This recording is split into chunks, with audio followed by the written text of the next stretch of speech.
यहाँ गुन्द्रुक निकालेको मम्मीले गुन्द्रुक निकाल्दै हुनुहुन्छ ठुलो बट्टामा खाँदेको गुन्द्रुक एक आरी भएको थियो नाङ्लोमा मात्रै अटो यो ठुलो बट्टामा खाँदेको गुन्द्रुक नाङ्लोमा मात्रै अटो अनि यो चाहिँ मैले के अरे जिरा र धनियाँ सुकाएको तर धनियाँ के अरे जिरा चाहिँ अलिक थोरै भएछ पखाल्नु पर्दैन सफा छ मैले प्याकेट अमिलो छ कि छैन गुन्द्रुकको अचार खाना भए मिठो हुन्थ्यो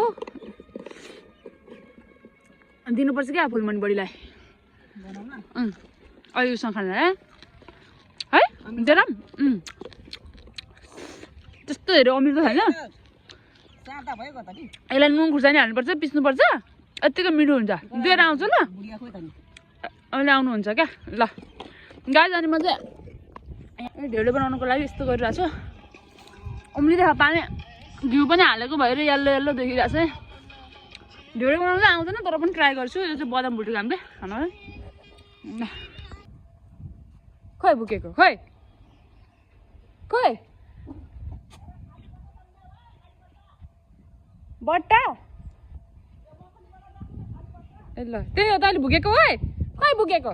यस्तो नि हुन्छ मासु खाँदेको त काम लाग्नु तल त टाइगर ओ टाइगर हजुर मिठो साप ए मिठो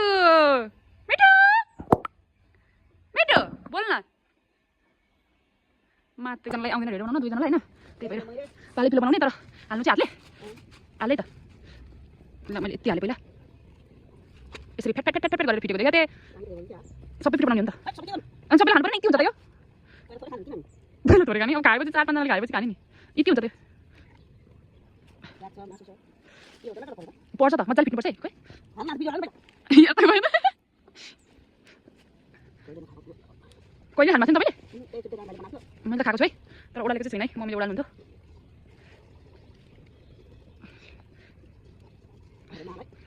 गिलो हुन्छ फिट्नुपर्छ प्रेसर कुकरमा राम्रो हुन्छ नेक्स्ट टाइम चाहिँ भड्डुमा खानेछौँ आज हामीलाई मिठो लाग्यो भने मलाई चाहिँ मिठो लाग्छ काठमाडौँमा मिठो बनाउँछौँ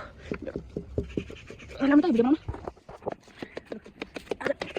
ढिँडोको कार्यक्रम हुँदैछ के भयो आज ढिँडोको कार्यक्रम हुँदैछ आज ढिँडो खाने अरे यो घरमा त ढिँडो खाँदो रहेछन् ढिँडो खाने घरमा छोडी नदिने अब चाहिँ ढिँडो खाने घरमा छोडिदिनु पर्छ माथि पछाडि लगाएर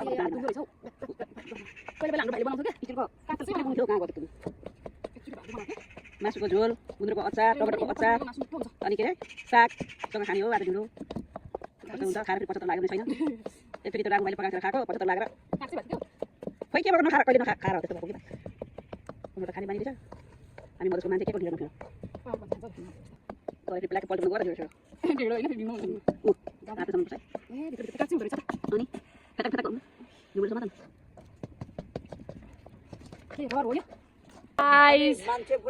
हाम्रो चाहिँ ढेँडो रेडी भयो है मैले चाहिँ ए बोडीको सब्जी खोइ हालेको एकछिन गाइस मैले चाहिँ यति धेरै बनाएँ होइन अब हाम्रो यहाँ खाने मान्छे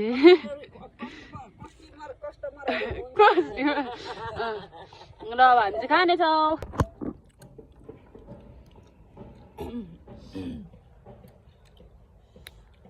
कस्तो छ हिजो केटाकेटीको पार्टी थियो हामी चाहिँ छतमा बसेर खाएको ढेँडो खाँदैछु मान्छे ढेँडो ल फुलमान बडी तपाईँ देखाइदिनु न म भिडियो हाल्छु मिनी ब्लग मान्छे तर्सेल है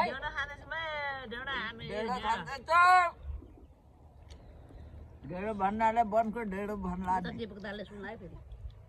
ए दीपक दालले मन पराउँछ नि हेर्दा पो त्यसो अलि यो त राम्रो पो हो त ढेँडो त अन्त यो बिरामीले खाने हो नि त सुगर बिरामीले खाने होइन नि यो त नेपाली फुड राम्रो हो त ढेँडो त है मिठो हुन्छ त मलाई त मिठो लाग्छ तर जाडो महिनामा धेरै मिठो हुन्छ क्या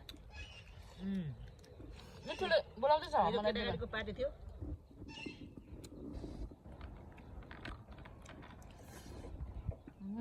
मासु ल गाइस म भिडियो यहीँ इन गर्छु ल मिनी ब्लग मेरो ब्लगमा लाइक कमेन्ट सब्सक्राइब गरिदिनु होला फेरि म भिडियो हाल्नेछु फिर भयो